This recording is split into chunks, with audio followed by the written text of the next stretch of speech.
मैं हूं नीरज, आप हैं शिक्षा सुधार के साथ। बिहार शिक्षक बहाली 2022 सीटेट बीटेट स्टेट अभ्यर्थियों के लिए बड़ी खबरें। मैं हूं नीरज और आप हैं शिक्षा सुधार के साथ। जैसा कि आप देख रहे हैं कि मैं उत्तर प्रदेश के फिरोजाबाद शहर में हूं और कल पटना हाई कोर्ट से एक बड़ा निर्देश जो आया है, छठे चरण की बहाली प्रक्रिया के स्टे को जो समाप्त किया गया और इसके अलावा आज कैबिनेट की बैठक के बाद क्या निर्णय आया है नियमावली के संबंध में और विभिन्न जो भी शिक्षक बहाली 7वें चरण के संबंध में बातें हुई हैं, क्या निकल कर आया है, उससे हम आपको रूबरू कराएंगे इस वीडियो में। मैं आपको बता दूं कि इन दिनों मैं फिरोजाबाद शहर में हूं। जैसा कि आपको पता है कि बीएड, डीएलएड, एमएड, पीजी की पढ़ाई के लिए आम जो बिहार के अभ्यर्थी हैं, वो बिहार के बाहर के प्रतिष्ठित यूनिवर्सिटी कॉलेजों से जो पढ़ाई करते हैं उनके लिए मैं हमेशा तत्पर रहता हूं कि जो आम आर्थिक रूप से कमज़ोर वर्ग के अभ्यर्थी, उन्हें अच्छा यूनिवर्सिटी, अच्छा कॉलेज मिले। इसके लिए मैं बार बार आपको जागरूक भी करता हूं। तो ऐसे में एडमिशन के सिलसिले में आज मैं फिरोजाबाद डिस्ट्रिक्ट में हूं, जैसा कि आप मेरे पीछे यूनिवर्सिटी कैंपस को देख रहे हैं। और इस वीडियो में मैं आपको हाई कोर्ट पटना में जो कल सुनवाई हुई LPA 269 की, उस संबंध में जानकारी दूंगा। साथ में जो आज कैबिनेट की बैठक हुई और इसके बाद क्या निकल कर आया, उससे मैं आपको रूबरू कराऊंगा। ऐसे में 2-4 दिन मैं अभी यहीं पे हूँ, तो हो सकता है आपको वीडियो थोड़ा थोड़ा विलंब करके मिले, पर मैं लगातार तत्पर हूँ आप आम अभ्यर्थियों के साथ खड़ा हूँ। बने रहे, जुड़े रहे शिक्षा सुधार के साथ। आगे वीडियो में LPA 269 और कैबिनेट की बैठक के बाद क्या हुआ हम आपको बताते हैं। सबसे पहले बात करेंगे कैबिनेट बैठक की। जैसा कि आप सीटेट बीटेट स्टेट अभ्यर्थियों को कैबिनेट बैठक से बहुत उम्मीद थी। आज कयास ये लग रहे थे कि नियमावली से पर्दा उठेगा, पर ऐसा कुछ नहीं हुआ। मात्र शिक्षा विभाग के लिए ये एक छोटा सा पुलिंदा, वो भी हाई कोर्ट का पूर्व शिक्षकों के लिए एक आदेश है। उस आदेश के हिसाब से जो बातें लिखी गई आपके स्क्रीन पर है, ये आपके काम की नहीं है। ऐसे में आप समझ सकते हैं कि कैबिनेट से आज भी कुछ नहीं निकला। ऐसे में शिक्षकों की बहाली पर लगी रोक हटी। ये खबर आपने अखबार के माध्यम से कल और आज पढ़ा है। आपके स्क्रीन पर आप देख सकते हैं LPA 269 की बड़ी सुनवाई के बाद ये बड़ा फैसला लिया गया। आपके स्क्रीन पर LPA 269 कल के केस का स्टेटस आप देख सकते हैं। कल 13 नंबर पर यह केस लिस्टेड था। पिछले कई दिनों से केस लिस्ट हो रहा था पर सुनवाई नहीं हो रही थी, पर कल बड़ी बहस हुई और बहस के बाद ये बड़ा फैसला लिया गया कि BEd 16, 18 और 17, 19 को जो नियुक्ति पत्र पर स्टे था, इस नियुक्ति पत्र देकर आगे नियोजन में भेजा जाए। हालांकि इस केस की बहस में ये भी बात साफ हुई कि अगर आम अभ्यर्थियों के खिलाफ फैसला आता है तो उनको नियुक्ति से हाथ धोना पड़ सकता है। ऐसे में आप देख सकते हैं एक नोटिस भी दिया गया आम अभ्यर्थियों द्वारा। जो वाद दायर किया गया था उसमें पिन कोड की कुछ गलती है, जिसे सुधारने के लिए समय दिया गया। ऐसे में पटना हाई कोर्ट से कल स्टे माध्यमिक उच्च माध्यमिक बहाली पर हटा है। पर अब देखना यह है कि इस स्टे हटने के बाद बिहार सरकार और शिक्षा विभाग कब तक 7वें चरण का शेड्यूल जारी करती है। हालांकि आज कैबिनेट की बड़ी बैठक थी और कैबिनेट की बड़ी बैठक से नाउम्मीद हुए हैं आम अभ्यर्थी। जैसा कि हमने आपको कैबिनेट बैठक के बाद जारी लेटर से रूबरू कराया है वीडियो के शुरुआत में, कुछ भी आम सीटेट बीटेट स्टेट अभ्यर्थियों के लिए नहीं निकल कर आया। हालांकि आम अभ्यर्थियों को पूर्ण आस था कि आज नियमावली पर कुछ न कुछ बड़ा सामने आएगा।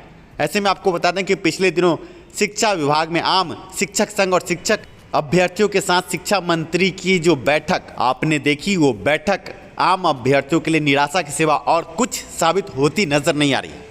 अब पटना हाई कोर्ट से स्टे हटा है माध्यमिक उच्च माध्यमिक की बहाली पर। आपको बता दें LPA 269 ये LPA केस पहले सिंगल बेंच में था। सिंगल बेंच में सुनवाई के बाद आम BEd 16, 18 और 17, 19 जो 2011-12 स्टेट अभ्यर्थी उनको मौका दिया गया था। आपको बता दें कि माजरा क्या, माजरा यह है कि 2011-12 में STT हुआ। उस समय 5 साल की समय अवधि दिया गया था BEd अभ्यर्थियों को कि 5 साल के भीतर आप BEd कर लें, पर कुछ अभ्यर्थियों ने 5 साल के बाद 16, 18 और 17, 19 में BEd किया था। ऐसे में TET 2012 के बाद 2013 में भी एक बार हुआ। इस कारण से हाई कोर्ट ने 2013 के TET पास अभ्यर्थियों को छूट दिया था और ये कहा था कि राज्य सरकार चाहे तो आम अभ्यर्थियों को आगे जो बचे हुए उनको भी छूट दे सकती है। ऐसे में राज्य सरकार ने BEd 16, 18 और 17, 19 दोनों तरह के अभ्यर्थियों को आगे आवेदन का मौका दिया, नियुक्ति का मौका दिया और इसी के खिलाफ अभ्यर्थियों ने LPA दायर किया था, जिस पर आगे बहस हुई। कल 13 नंबर पर केस लिस्टेड आप जैसा कि देख चुके हैं और बहस के बाद माननीय न्यायाधीश ने ये फैसला लिया कि जब हाईकोर्ट ने ही निर्देश दिया तो लगभग स्टे समाप्त और आगे ये बात साफ हुई है कि इस केस के फैसले से आगे बहाली प्रक्रिया पर असर पड़ सकता है, उनकी नियुक्ति रद्द हो सकती है।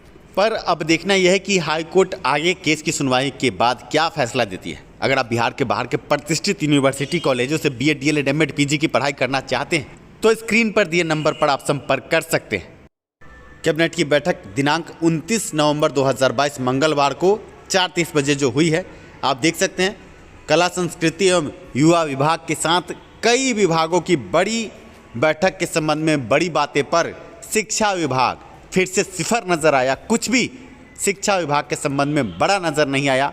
पिछले दिनों की शिक्षा मंत्री की बैठक और लगातार मुख्यमंत्री, शिक्षा मंत्री की घोषणाएं, साथ में आरजेडी के बड़े प्रवक्ता चित्तरंजन गगन और आरजेडी के बड़े नेता और बिहार के उप मुख्यमंत्री तेजस्वी यादव के बड़े बयान, थोड़े इंतजार का मजा लीजिए, सब कोड़ी अफवाह साबित हुई। और आप देख सकते हैं शिक्षा विभाग के संबंध में क्या लिखा गया आपके स्क्रीन पर। सिविल अपील संख्या 7364/2014 में माननीय सर्वोच्च न्यायालय नई दिल्ली द्वारा सुप्रीम कोर्ट की बात लिखी है।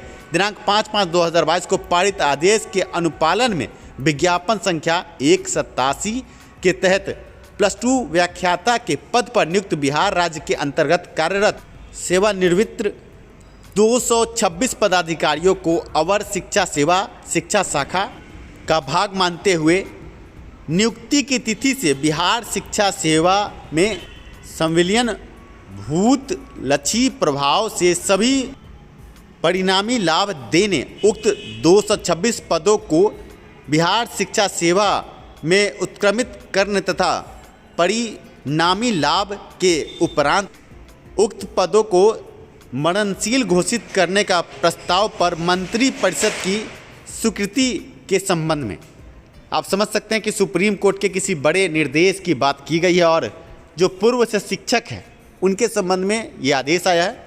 और आगे देखना है कि इस आदेश पर तामील की बात जो की गई है आगे क्या निकल कर आता है। पर बड़ी खबर हम आपको दे दें कि शिक्षा विभाग से नियमावली संबंधित कुछ भी बड़ा निकल कर नहीं आया। 7वें चरण के संबंध में कुछ भी बड़ा निकल कर नहीं आया।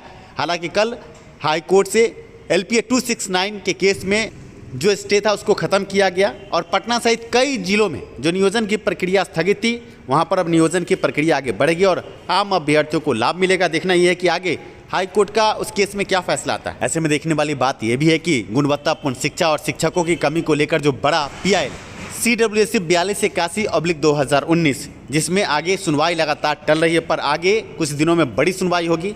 और अगर हाई कोर्ट से PIL के केस में बड़ा फैसला हुआ और आम अभ्यर्थी और शिक्षक और गुणवत्तापूर्ण शिक्षा को लेकर कोई बड़ा फैसला आया तो आम अभ्यर्थियों को लाभ मिल सकता है। पर अभी वर्तमान में सरकार और शिक्षा विभाग उदासीन रवैये से कार्य कर रही है। कुछ भी नया निकल कर नहीं आया।